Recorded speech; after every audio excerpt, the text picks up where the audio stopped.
Bonsoir à tous, ravi de vous retrouver pour ce nouveau journal, une édition entièrement consacrée à ce troisième confinement. Et à la une ce soir, la France et la Touraine sous cloche pendant au moins 4 semaines. Nouvelles restrictions de déplacement et fermeture anticipée des écoles. Réaction des parents dans ce journal. Les commerces considérés comme non essentiels vont devoir à nouveau baisser le rideau ou quand l'exaspération pointe, vous les entendrez. Ces mesures pour freiner la propagation du virus, les services de réanimation saturent. Emmanuel Macron promet 10 000 nouveaux lits en France. Est-ce réaliste? Combien y en aura-t-il chez nous? On fera le point alors que le Premier ministre Jean Castex est attendu demain au CHU de Tours. Et pour répondre aux nombreuses interrogations que vous vous posez, la préfète d'Indre-et-Loire est avec nous en plateau. Bonsoir Marie Lajus. Bonsoir monsieur. Vous nous accompagnerez tout au long de ce journal. Mais d'abord, le couperet est donc tombé. Nouvelles restrictions, nouveau reconfinement pour contrer la flambée épidémique. Limitations qui concernent d'abord vos déplacements, vous les découvrez. À partir de mardi prochain, interdiction de changer de région. Et dès samedi, déplacement limité à 10 km de son domicile, sauf motif impérieux, on y reviendra. Mais avant, elles étaient pointées du doigt comme un des foyers de propagation du Covid-19. Les écoles vont fermer à partir de la semaine prochaine et pour 3 semaines, vacances comprises. Écoutez la réaction à chaud de Paul Agard, secrétaire départemental du premier syndicat enseignant. Nous, ce qu'on a constaté dans le terrain, puisqu'on est dans les écoles, collèges et lycées, c'est qu'il y a eu un déni de la part de notre ministre de l'Éducation de voir la montée des cas, et notamment avec le variant anglais. Pourtant, tous les indicateurs démontraient que jour après jour, semaine après semaine, la situation se dégradait. Ils ont attendu le plus tard possible pour prendre des mesures, trop tardivement, ça c'est clair. On aurait pu, bien entendu, bien en amont, essayer de casser cette pandémie. Alors, pas forcément en fermant les écoles, c'est pas ce que nous demandons nous à la FSU, mais en tout cas en apportant des moyens matériels, des organisations différentes qui auraient pu permettre de maintenir la scolarisation des élèves, tout en limitant et freinant l'avancée de la pandémie. Madame la préfète Paul Agard, qui explique que les mesures pour protéger les écoles viennent trop tard. Il dit même qu'on aurait pu éviter cette fermeture anticipée. C'est une orientation qui est assumée en France que celle de maintenir les écoles ouvertes le plus tard possible parce que la scolarisation des enfants, on considère que c'est un impératif républicain, y compris dans cette situation de crise sanitaire. Et donc là, on va entrer dans une période de fermeture d'école, mais qui va être circonscrite avec 2 semaines de vacances scolaires sur ces 4 semaines sous cloche, comme vous le disiez. Et en effet, on l'a repoussé le plus loin possible. Et l'objectif, c'est d'être maintenant très efficace, y compris dans l'application des consignes par chacun d'entre nous dans nos comportements du quotidien. Alors qu'en pensent cette fois les parents? Écoutez ces réactions recueillies par Lucas Chopin et Paul Boyer à la sortie des écoles Tourangelle. J'ai de la chance parce que moi je suis déjà en congé maternité. On a le papa par contre qui travaille à la maison, donc on peut s'organiser, ça va là-dessus. Les petits, donc il y a une petite section, donc on va faire des sessions de lecture, de coloriage, des jeux, et puis comme l'année dernière, c'était la période de confinement, c'était aussi bénéfique puisqu'on est plus proche de nos enfants. On va s'adapter, on n'a pas le choix du coup, donc on se mettra en télétravail et puis voilà. On a été tellement préparés psychologiquement à ce qu'il y ait un confinement total avec fermeture d'école que j'ai été plutôt rassurée de penser que c'était les vacances qui étaient avancées. Je ne me sentais pas du tout de repartir avec l'école à la maison pendant des semaines et des semaines comme l'année dernière. Je suis mère au foyer, donc ça ne m'atteint pas trop au niveau de télétravail ou garde d'enfants et tout ça. Mais je conçois que ça peut mettre en difficulté des personnes avec des enfants. Travailler à la maison, ça doit être très très dur. Je vais aller travailler tous les jours, mon mari sera en télétravail. Que nous, on n'a pas 2 ou 3 enfants, on en a 11. Et on n'a que 2 ordinateurs portables. Voilà, donc pour nous, c'est compliqué. Enfin, on va faire avec, comme la dernière fois. Marie Lajus, vous entendez les interrogations des parents qui ont dû pour certains s'organiser en catastrophe. On va essayer de répondre à ces interrogations. Quelle est la première solution qui s'offre à ceux qui travaillent? Comment concilier vie professionnelle et personnelle avec des enfants à la maison? Eh bien, pour tous ceux qui peuvent télétravailler, il faut tenter d'organiser ce télétravail. Et puis ceux qui ne le peuvent pas sont parce qu'avec éligibles. des enfants à la maison, c'est compliqué. C'est évidemment une difficulté majeure et tous ceux qui ont fait l'expérience d'avoir des enfants tout en tentant de travailler, c'est souvent difficile. Pour ceux qui ne peuvent pas télétravailler, le chômage partiel est éligible et c'est la réponse du gouvernement de soutien à l'activité économique. C'est un droit, on peut le demander à l'employeur. C'est un droit, absolument. Ouais. Ça concerne un parent, 2 parents? Ça concerne tous ceux qui ne peuvent pas télétravailler. Donc l'analyse doit être faite à l'échelle de chaque entreprise et de chaque situation individuelle. Ça peut concerner un parent ou deux parents. Est-ce qu'on peut en bénéficier aussi pendant les vacances scolaires ou c'est juste... Absolument, c'est une réponse qui a été donnée aujourd'hui, que je peux vous confirmer. Le chômage partiel est possible, y compris pendant les vacances scolaires, parce qu'on comprend bien que les annonces ayant été faites cette semaine pour les semaines qui débutent ce week-end, l'organisation est complexe et donc oui, le chômage partiel est possible pendant les vacances. On va découvrir le calendrier scolaire de ces prochaines semaines dans le détail. Sur ces 3 semaines de fermeture des écoles, la première sera consacrée à des cours à distance, donc après c'est les vacances. Est-ce que ces cours à distance, ça marche vraiment? Est-ce que techniquement tout est prêt aujourd'hui? L'éducation nationale a fait vraiment, enfin les enseignants eux-mêmes ont fait des prouesses incroyables pendant le premier confinement. Franchement, ça a fait mentir tous ceux qui pensaient que ces fonctionnaires, ces enseignants étaient peut-être dans un confort de travail. Mon Dieu, non, ils ont été extrêmement inventifs, non seulement sur les outils informatiques, mais aussi sur les contenus, sur l'élaboration de nouveaux contenus qui sont maintenant prêts. On s'y attendait. Donc les classes et les enseignants sont en capacité d'assurer la semaine prochaine. Ils le seront aussi pour ceux du secondaire qui vont rester à la semaine de la rentrée en enseignement à distance. Activités périscolaires fermées pour la semaine prochaine. Exactement. Les centres de loisirs pour les vacances? C'est également fermé, avec une exception pour les écoles, le périscolaire ou les centres de loisirs, pour les enfants des personnes qui sont sur une liste de professions impératives à la gestion de la crise. Merci Marie Lajusse donc pour ce volet école. Je rappelle que pour les étudiants, eh bien, rien ne change pour eux.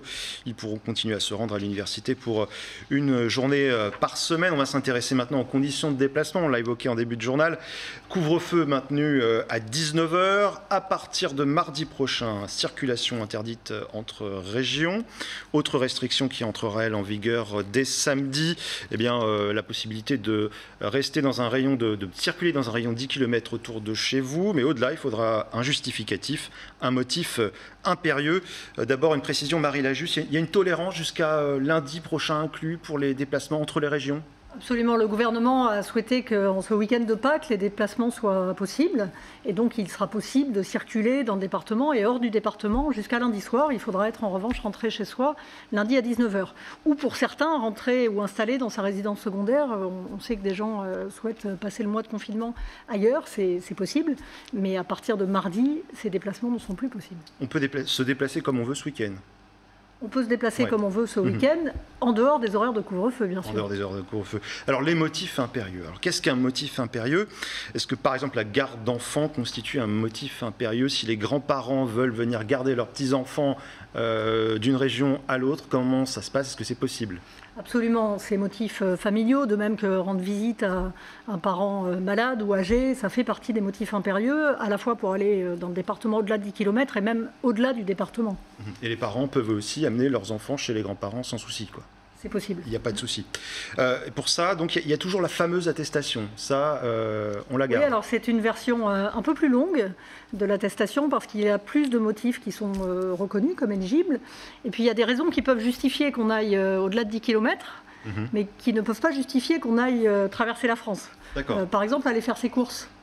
Dans un territoire rural, on n'a pas toujours la possibilité d'aller faire ses courses dans un rayon de 10 km. Donc là, on a la possibilité d'aller ailleurs dans le département faire ses courses. Par contre, ça n'est pas un motif qui justifie de traverser la France. Ouais. Comment prouver qu'on est bien, par exemple quand on fait son jogging, comment prouver qu'on est bien dans un rayon de 10 km autour de chez soi? Franchement, on fait confiance au bon sens et au jugement aussi des forces de l'ordre qui sont chargées d'effectuer ces contrôles, qui sont dans une logique vraiment pédagogique. L'objectif, ça n'est de pénaliser personne, c'est d'être efficace, c'est de respecter les règles. On ne va pas faire des contrôles. Si, alors évidemment, il faut bien sûr, il faut un justificatif de domicile. Par contre, entre 9,5 km et 10 km 0,1, on va être intelligent. Alors, cette règle des 10 km concerne aussi indirectement les parcs et jardins. Ils ont rouvert aujourd'hui, mais ne savent pas s'ils le resteront, sachant que seuls les visiteurs vivant dans un rayon de 10 km pourront s'y rendre. Interrogation notamment au jardin de Villandry, Aurélie Renaud. Les jardins de Villandry qui ont ouvert aujourd'hui à nouveau. Ils étaient fermés depuis le 29 octobre, plusieurs mois de fermeture. Et puis, M. Carvalho, une très grande envie d'ouvrir à nouveau le site à la visite. Une visite finalement qui est avortée aujourd'hui. Oui, alors on ouvre aujourd'hui, demain, sans doute samedi. J'attends les instructions de la préfecture qui vont arriver. Il y a un décret qui est en cours de publication pour savoir si on peut continuer à ouvrir les jardins. De toute façon, le château est fermé depuis très longtemps, hein. Ça on le sait. On attend le mois de mai pour ouvrir de façon complète, mais tout le monde était très heureux d'ouvrir quelques jours juste pour les jardins, mais ce n'est pas une visite complète. Vous y avez cru ces derniers jours à cette réouverture? Oui, moi je pensais qu'on pourrait ouvrir normalement la partie jardin. Je savais qu'on n'aurait pas beaucoup de visiteurs et donc si c'est fermé, c'est pas dramatique. Enfin, c'est dommage pour ceux qui peut-être auraient pu venir. L'année dernière, au déconfinement, les visiteurs sont venus en force. Ça a très bien marché l'an dernier? Oui, on a eu une très belle fréquentation, mais en 3 mois seulement. Du 15 juin au 15 septembre, quasiment 100% de notre fréquentation 2020. Et globalement, ça n'a été que la moitié d'une année normale. Mais c'était quand même très sympathique de voir ce flux revenir et on pense que cette année, ce sera la même chose. Si vous fermez ce week-end, il y aura quand même un sentiment de frustration. Tout était prêt. Oui, tout était prêt, mais bon, on sait depuis 1 an qu'on ne peut pas faire de plan à long terme. C'est toujours, il n'y a pas de visibilité, il faut accepter ça. Les conditions sanitaires priment et je sais bien que même si on organise tout, j'ai toujours à l'esprit que peut-être ça ne pourra pas avoir lieu. Merci M. Carvalho. On rappelle que les jardins de Villandry ouvraient à nouveau aujourd'hui, jeudi 1er avril. Alors Marie Lajusse, vous avez entendu les craintes du propriétaire du château de Villandry. Alors est-ce que les parcs jardins pourront rester ouverts ? Le souhait du gouvernement, c'est de permettre à tout le monde de s'aérer, de sortir, se balader, faire un footing. Et donc dans cette logique-là, il n'y a pas de volonté de restreindre l'accès au jardin, si ce n'est que seules des personnes résidant dans un rayon de 10 km peuvent s'y déplacer. Il faudra voir si c'est viable. Voilà, économiquement, la question se pose bien sûr pour ces lieux. Et puis, il y a aussi des lieux pour lesquels on peut se poser la question de les interdire s'ils devenaient des lieux de rassemblement festif, de promiscuité et d'infraction avec les règles sanitaires. Franchement, ce qu'on souhaite, c'est que les quais de Loire restent des lieux de balade, de promenade et qu'on n'ait pas de raison de les fermer. Autre mesure, la fermeture des commerces dits non essentiels. C'est un peu la douche froide chez les commerçants qu'on a interviewés. Écoutez. Très mauvaise nouvelle pour nous parce qu'on démarre la saison, on a la marchandise qui rentre, qui est pas mal rentrée. On comptait faire un bon mois d'avril avec ce beau temps. Et là, c'est vraiment la cata, quoi. C'est la catastrophe. On va essayer de repousser les échéances fournisseurs qui commencent déjà à arriver, pour nous. Donc après, financièrement, il va falloir s'adapter. On a ouvert début décembre, donc c'est un peu difficile pour nous, mais c'est comme ça, on s'y attendait, donc on le prend avec le sourire, voilà. C'est vrai que c'est très compliqué, point de vue business, très très compliqué. On les comprend en soi, oui. Voilà. Après, nous, même en période d'ouverture, on a toujours fait en sorte de toujours respecter les gestes barrières, limiter le nombre de gens dans la boutique. Pas très joyeux parce qu'on s'est dit, c'est encore une fois le retour à la case départ. Je pense que c'est un petit peu difficile, mais bon, après, il faut faire avec. Si ça permet de sauver quelques vies, c'est toujours bien, quoi. Marie Lajusse, les aides de l'État vont se poursuivre pour ces commerces-là en difficulté. Quelques commerces aussi qui étaient fermés pendant les précédents confinements seront cette fois ouverts. Alors on pourra toujours aller chez le coiffeur, ça c'est la bonne nouvelle. Est-ce qu'il y en a d'autres ? Oui, les libraires et les disquaires vont pouvoir rester ouverts. Et puis, évidemment, on comprend la difficulté de tous ces établissements. Même si les aides d'État sont importantes, sont maintenues, on comprend bien que tous ces commerçants ont envie de faire leur travail. Et on souhaite que le plus rapidement possible, on puisse réouvrir partout. Ils s'inquiètent aussi pour l'après-crise, quand ils seront plus sous perfusion. Est-ce que vous pouvez les rassurer ce soir ? L'objectif, c'est vraiment de sortir de cette crise, notamment par la vaccination. C'est ça qui va nous permettre d'en sortir le plus rapidement possible, avec des quantités de vaccins qui vont nous permettre de vacciner beaucoup plus de personnes. Vous croyez à une reprise de l'économie, un rebond de l'économie ?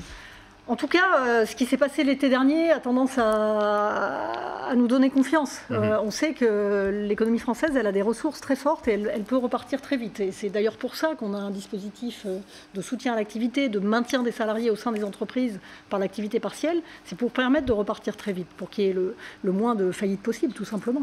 Alors voilà pour les principales mesures de freinage du virus. Un virus qui circule fort en France et notamment en Indre-et-Loire et Loire-et-Cher. Si le taux d'incidence n'est pas aussi élevé que lors de la deuxième vague, il va encore monter, selon le ministre de la Santé Olivier Véran. Le pic est attendu dans 7 à 10 jours.